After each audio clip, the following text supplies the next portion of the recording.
docteur de la fondation Albert Mokengo. Albert Mokengo, vous avez un docteur qui va se présenter pour la photo, bonjour docteur. Bonjour Ndegulangay. Nous avons une émission solo na docteur, émission bana photo ba solo la nayo. Na évité la spécialité na bino na kati hôpital et cause la nini pour bana photo ba solo en direct. OK, première chose déjà qui na kopé ça bana ya Congo, ba congolais ya République démocratique du Congo, bisika nyoso bazwami mbote belé parce que lelo eza bonne fête na bino ya indépendance d'ailleurs 60e anniversaire ya indépendance. Eza date moko spécifique et spéciale na sens na yango parce que depuis tozwa indépendance lelo tosali 60 ans. Donc moi na ya botamaki le même jour ya indépendance après 60 ans a commis déjà kokota na deuxième âge. Merci mingi na bandeko na ngai nyonso ba congolais bazwami na étranger baza sur place na RDC surtout na Kinshasa. Bonne fête na bino, il y a 60e anniversaire ya indépendance. Pona lobaka tozwami na fondation Albert Mokengo. Esikoyo nzambe asungi po ba congolais bazwa soins ya qualité mais na ba coût moko abordable. Pourquoi fondation Albert Mokengo? Parce que toza animé na volonté wana ya kosunga bandeko na biso et puis ko sala eloko moko yo ke ezala abordable. Lelo bato belé basi bazobota na ndako parce que kobota na hôpital ekomi luxe ekomi cher. Excusez docteur, mais dit que ba landia télévision Chatistar chaîne moko chaîne makamo Hollanda yo ntoye ba spécialité na yo na kati ya centre zanini tout ça. Bon, fondation Albert Mokengo omoni libanda wana na ba écrit komi centre médico-chirurgical La Foi. Ozana kondima soko komi awa kobika. Et puis médico-chirurgical pour nani médecine générale nyoso. Toza komi occupé na ngo mais biso awa spécialité na biso ya makasi za chirurgie. Ba intervention chirurgicale.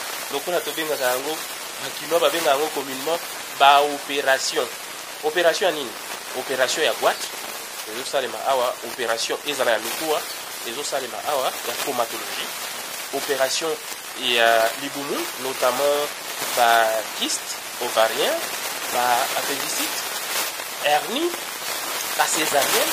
D'ailleurs, comme vous savez, moi, il y a indépendance, moi, il y a voilà. Et les guides très bien.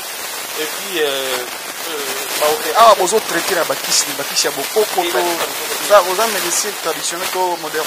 Biso, vous avez médecine moderne. Médecine moderne, on a que la valeur de l'homme africain. C'est-à-dire les lots tous sous nangongo ba toko na biso bazalaka sous domination avant indépendance que ba mindele kaka ndé mutu baza capable ya kosala boye ba mindele baza capable ya coopérer ba mindele baza capable ya ko consulter ya ko traiter les lots ba congolais de jeunes médecins oyo ba spécialistes bazali sur place pour bazo soigner tous sous na besoin de mondele parce que tous sala ba biloko que même ba mindele bazo banga ko toucher yango opération loko ya boîte. Ezolongola na fondation Albert Mokengo lokola lianzi eza lolendo teme eza ngolo nzamba sali libiso soki nzamba pesi bino ngolo apesi bino talent bozo sala ngo pona lukumu na nzambe c'est merveilleux. C'est comme ça les autres sont complexés na ngongo wana eza kete mondial Afrique du Sud États-Unis France bon lero na confinement ya coronavirus yao bibembe kufe bele wapi bibembe eza na Afrique du Sud eza na États-Unis eza na France na Congo ba congolais milindo ba médecins congolais basungi ke bato ba kufa mingi te. Vous comprenez na fondation Albert Mokengo tozo valoriser ba africain tozo valoriser élite africaine de façon que ba congolais ba se sentir à l'aise et pas na bango bandi makozala soigner bande ko na bango parce que là oyebi devise na biso ezani il n'est pas bon d'être heureux tout seul parce qu'il est temps de vivre pour les autres. La fondation Albert Mokengo fait confiance. Fondation Albert Mokengo ça la confiance et pas à intellectuel congolais, ben intellectuel africain.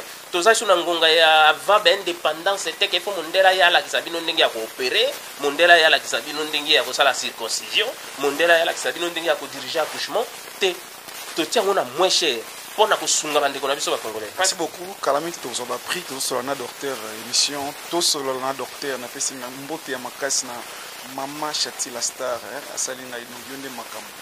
Donc, na lelio mimi, yonde makamu.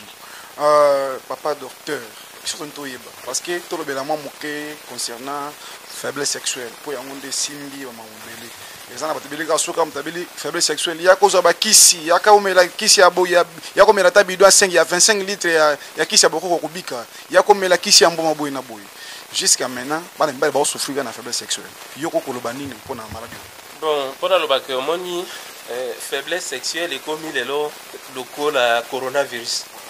Donc, on a la télévision, la radio, faiblesse sexuelle. Vous savez, ils sont multisectoriels et puis ils sont multidimensionnels. Parce qu'ils ont touché domaine moins sensible. Et gynécologie, ils ont domaine, il y a moi, son ni toujours complexé, il y a la vérité. Mais au moment de la faiblesse sexuelle, on a mingi, ils ont na moi, contexte belé, psychosomatique, voilà. Je voulais parler dans le contexte belé où ils ont ça que bateau surtout les jeunes mibali lelo la génération tobiki na yango va manifester impuissance sexuelle partielle parce que ce qui est total là c'est irréversible dans certains cas ou on a sur la troisième âge c'est pas grave mais le jeune gens il y a sérieusement un problème psychosomatique comment il faut nani mobile poise à la fort sexuellement. Il faut se retrouver dans un environnement favorable à la relation sexuelle. C'est-à-dire quoi? Ceux qui mobile ont un rapport sexuel na moi si moko boye oyo penza ki intérêt na motema na iza penza mingi te oyo soit aza insoumise automatiquement a manifester impuissance sexuelle passagère ils ont un blocage sexuel ils ont un blocage en ce sens que dans sa tête il y a quelque chose qui ne marche pas. Du coup, ceux qui obstacles vont les enlever. Au moins, les autres dans la génération où il y a une soumise. Indiscipline, la Bible dit que femmes soyez soumises, hommes aimez vos maris. Mais je dois dire ça avec sincérité aux Congolais. Bande Konanga ya Mibali, Bande Konanga ya Basi. En dehors, il y a insoumission. Il y a Basi et pas ya Mibali. Amour et kozala mingi te, du coup, faiblesse sexuelle et kozala. Comprenez ce que je vais dire, ce sont des choses très sensibles, mais je suis censé vous les dire parce que, en dehors de la vérité scientifique, pour vous avoir vérité côté musuki. Pour vous dire que, ceux qui moi c'est soumise, mobala kozala fort sexuellement, ceux qui moi c'est insoumise, mobala kozala posa, ya kozala rapport na yeti. Faiblesse sexuelle ya to pesa ba kisi ba d'autres ba pesa ba kisi c'est une chose on peut prendre psychologie c'est ça kisi wana moni eza ba stimulant ba aphrodisiaque wana ta motazo zwa yango a ko plonger la accoutumance et puis kozala son effet pas na yete c'est-à-dire quoi ce qui a sa zui yango mingi ya mesani na yango sima effet sous ce kozala te parce que azo forcer amour wana ndeko forcer je me fais comprendre, n'est-ce pas?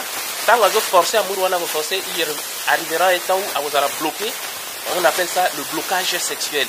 En ce sens que, hormone on a libéré parce que moralement, Aza à l'aise était, alors du coup, ça ne va pas marcher. Et donc, comme les années, nous vivons dans un temps de fantasmes. C'est-à-dire quoi? Les gens doivent se représenter des choses horribles pour passer à tel ou à tel autre acte. Et en faisant cela, et ça la blocage automatiquement et les gens vont se retrouver dans les satisfactions. L'autre chose aussi c'est quoi? Mingi bazo traîner ba infection sexuellement transmise.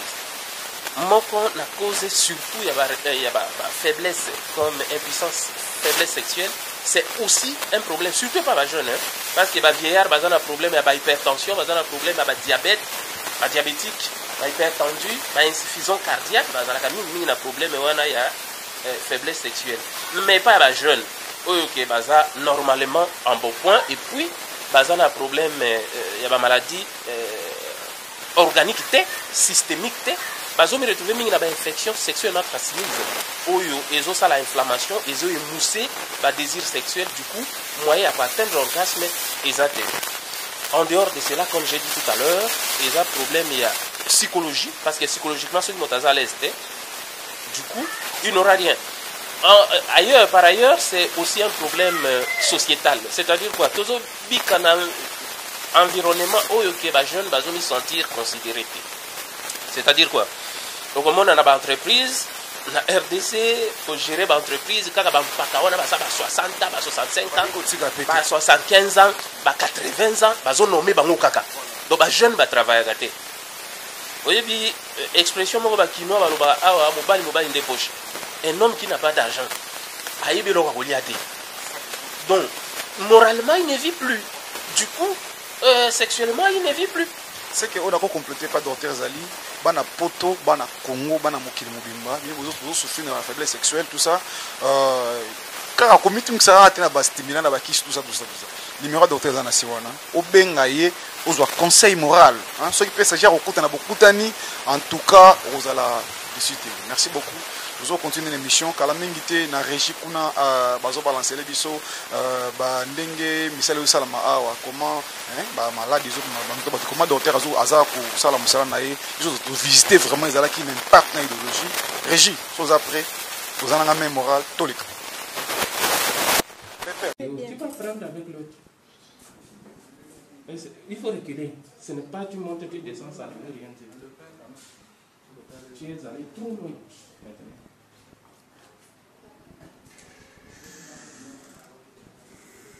Voilà, merci le kyste. Opération terminée. À quel âge? À quel âge un kyste comme ça? La trompe est normale. Que sa mère entre. Qu'est-ce? Comme ça. Attends, sa mère. Combien ça me dit même donc. Cette grossesse peut sortir, on va dire que c'est vous qui avez fait sortir la grossesse alors que il faut que les gens voient les choses pour comprendre. Ce n'est pas une mise en scène. Regarde ce que ta fille a dans son ventre. Viens voir la grossesse. Voici la grossesse ici.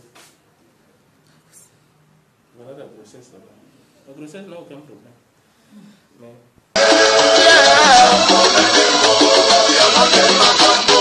Ba papa, ba maman, bandeko ya Kingabwa.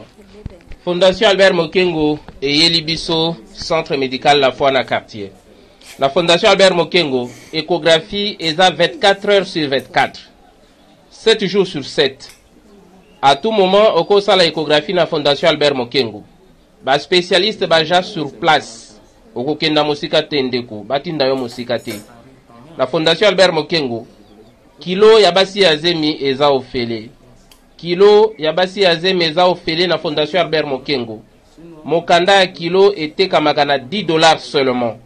Après, okolandela ma ofele ti kobota. Na kobota, okobota na $20 ya pamba na Fondation Albert Mokengo. Ba frais accouchement na Fondation Albert Mokengo eza na $20. Na Fondation Albert Mokengo, consultation eza na 5 000 francs congolais ya pamba. Examen général eza na 7 500. La Fondation Albert Mokengo, circoncision ya bana mibali eza na $5 a pamba. La Fondation Albert Mokengo, circoncision eza na $5 a pamba. La Fondation Albert Mokengo, okozala bien suivi. Mwasi ya zemi batinda wa mosika te. Échographie eza na $20. Na Fondation Albert Mokengo, mwasi nyonso alandaka kilo awa, soki akomi na 3e échographie, tokosalela ye yango ofele. Soki afuti échographie ya liboso, ya mibale, ya suka ya 3e trimestre po ayeba position ya mwana, tokosalela ye yango ofele. Na Fondation Albert Mokengo, yaka yo moko okosungama. Batata, bamama, bandeko, surtout ya Kingabwa, pe ya Kinshasa mobimba. Na Fondation Albert Mokengo, opération ya hernie eza na $100. Na $100 ya pamba, to opéré yo hernie au telemi même jour au tamboli. Na Fondation Albert Mokengo, opération appendicite eza na $100. To opéré yo na tongo na poko telemi au tamboli. Opération appendicite eza na $100.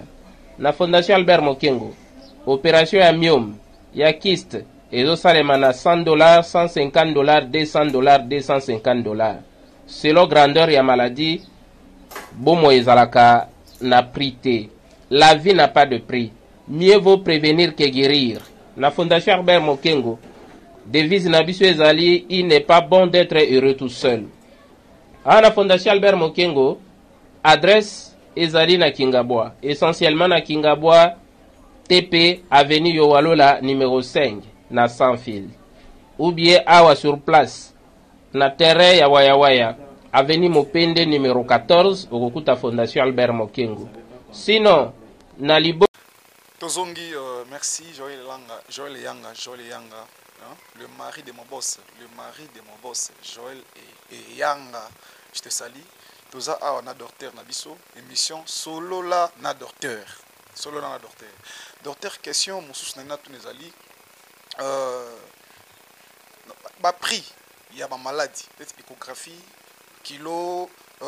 Nini mon bébé nous fonctionner à opération il y a niom qui c'était ou comment ils ont pas pris ils ont cher de à l'hôpital surtout ils ont mon primo assez bon oyebi Fondation Albert Mokengo vocation na yango ezali il n'est pas bon d'être heureux tout seul, il est temps de vivre pour les autres. Na devise wana tozokende na côté altruisme ndenge nini motako bika pona bato mosusu. Toyoka Libanda, Fondation Mandela, Fondation Bill Gates, baza bato. Ce sont des hommes comme nous. C'est pas que baza ba super homme bako sala biloko wana. Biso pe ba congolais, o toza e pris na volonté wana ya kosunga bato. To poussa mito sunga bato tant que tozana no vivant. Ezate que to kufa bona simande ba sunga bato na kombo na biso. Par conséquent, to Fondation Albert Mokengo ezawa na pona kosunga bato na ba prix o eza abordable. En fait, les soins de bonne qualité, de très haute qualité, n'a pas prix très abordable. Consultation, ils en a 5 000 francs congolais. Donc, on a douté que tu n'as douté que c'est consultation et médecin. 24 heures sur 24, 5 000 francs congolais. Hein, oui, c'est ça. Consultation, à Zémeza au Félé, ministère à Santa Tiango Félé, Bissonde Totiango en application. Tozana Ngongo, chef de l'État, lobby, couverture santé universelle, contribution à Bissou Zanini. Américain, lobby. Il n'est pas lobby quand les États-Unis là qu'on y a l'autre mais tout na yo moko là qu'on y a les États-Unis biso to zolo na Fondation Albert Mokengo ke tout na RDC là qu'on y a la bisoté bisonde to sala pour na RDC c'est pourquoi là oui c'est ça mokonzi mboka fachi a lobby to sunga mboka et kende liboso moto na mota contribuer Fondation Albert Mokengo est disponible pour na ko sunga échographie est sur place 24 heures sur 24 na $20. Et ça, non, c'est pas comme ça. Sur place, échographie est au salé. Bien, échographie $20. $20 et à $10, ni balé, ça $20. Non, c'est n'importe quoi. On a un poto, na bureau, il y a chaque médecin, échographie est salé. Et pas na biso, échographie est salé luxe. Ok, c'est pas sérieux ça. Ce n'est pas sérieux. Prix à accouchement. Prix accouchement est à $20. Naloba que Jésus a botama gratuitement. Ngai moko na botama gratuitement. Nangonga ba mindele na botama au filet. Vous comprenez? Pourquoi pas na sala yango pe ba congolais ba botama ko filet? Et loko moko eza kutunde ko ngai tokolo bilango na émission à Sima. Pourquoi congolais po ba kundaye na mabele na ye fa futa mbongo? Toza solidaire ta. Congolais et bembe. Po bo kundaye na mabele a futa. Et puis tango bembe zo le ka ba katela ngo sali. Mais bazo kende ko kunda po ba kunda ba somba mabele ngai ba ko kunda nga ofele na charge ya l'état congolais. Je suis congolais ba ko kunda ngai ofele na charge ya l'état congolais. Par conséquent ko bota il fait alors ofele Jésus ba bota yo ofele. C'est comme ça bisope il faut to sala bongo poto sunga pa. C'est pourquoi awa accouchement eza nango ofele mais $20 wana ezaka ka mwambongo ya savon mwambongo ko sukola maboko po bato basala ki mosala ba melata jus. C'est comme ça. Mais la vocation à Fondation Albert Mokengo, accouchement, ils en a $20 seulement, presque au fil. Circoncision, bana mibali nyonso to kata bango na $5. D'ailleurs, na yebisa ba mama yaka na soso to kata mwana na yo parce que tant mususu akozala bokilo na ngai, qui sait?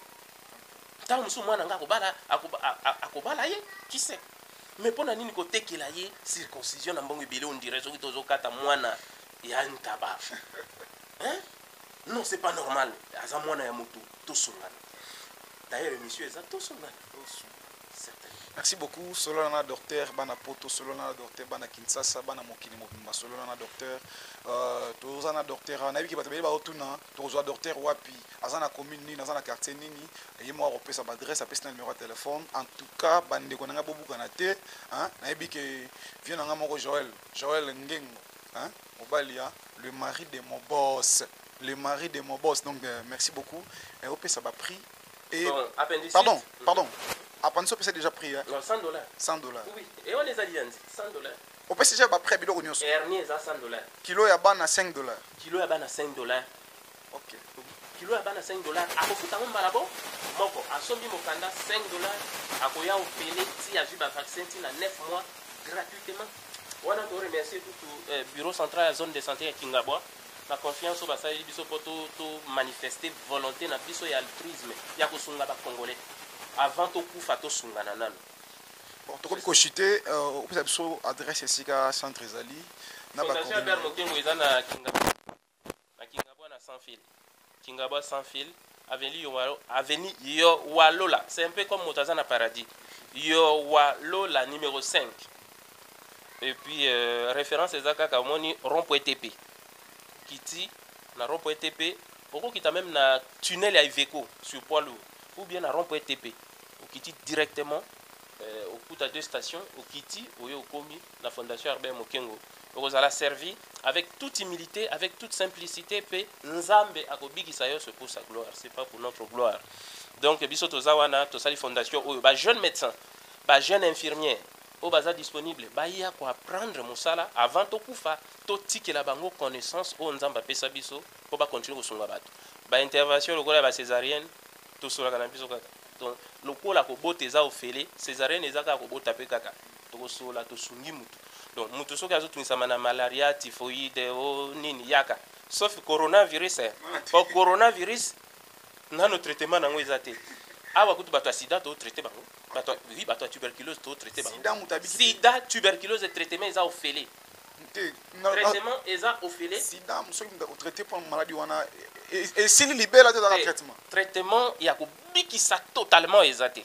Mais traitement il y a que ça que moto abika na normalement tia ko kufa na maladie mususu ko kufa na sida te. C'est ça traitement ezali qui sezo pesama chaque mois traitement à tuberculose qui sezo pesama chaque mois moto akozwa yango ya tuberculose akozwa pendant 6 mois traitement ici il y a biki sida moto akozwa yango pour toute sa vie azoya kozwa kisi en toute confidence moto sida ko yawa aye kozwa kisi yawa moto akoyeba pete kayaki pona makamba sida soki nini akozwa na kisi calmement pe azongi calmement sans que mutu moko se rendre compte que mutu sida eko zwa kisi awa. Donc c'est comme ça. Bon, TV zali radio T, TV moko bato belé talaka chatistar bilenya bozango wapi. To pesa numéro de téléphone, o pesa numéro de téléphone pour bana poto bana mokimo bazwango bakuta na docteur hein. Bana poto bo solana docteur, numéro de téléphone. Numéro de téléphone ezali plus 243 en code de RDC 81 88 56 434. Numéro monsieur ezali plus 243 code de RDC 90 ou bien 90 65 43 310. Le numéro est joignable 24/24.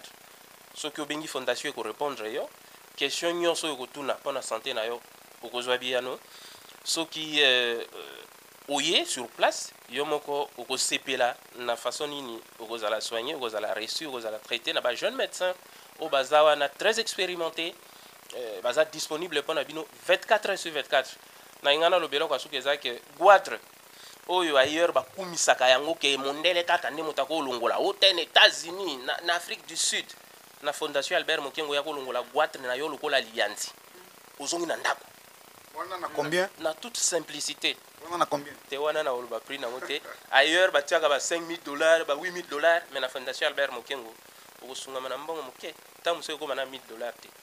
Merci. Ok, merci beaucoup. Matoyi et Tambola Ranzela, moi, mais jamais écoutana. Dans la Kibongo, on a docteur Nabiso, il y a Fondation Albert Mokengo. Donc, docteur, mot de la fin pour tout ce qui est mission. Mot de la fin, c'est que nous avons tombé l'anniversaire et l'âme. Il y a 60e anniversaire et indépendance, il y a pays Nabiso. Namokozi Mboka. Félix Antoine Tshisekedi Tshilombo.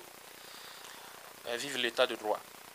Et puis, eloko msusu ya kolobeza ke ba congolais nyonso bisika bozwami oza na diaspora oza awa sur place na RDC na Kinshasa comme na ba province zala vraiment fier ya kozala congolais sepela na indépendance oyo malgré to fêter yango te pona coronavirus salela ba mesure barrière pona ko éviter kozala contaminé na coronavirus notamment kosukola maboko ngonga nyonso kotika kosimba miso elongi pezolo monoko kotika kosokola maboko à tout moment et puis kozala musika na baninga kotika makambo ba fête wana toko fêter sima soki corona eleki et puis kozala disposer pona kokoma na fondation Albert Mokengo pona kozwa soin ya qualité mais na prix où eza très social.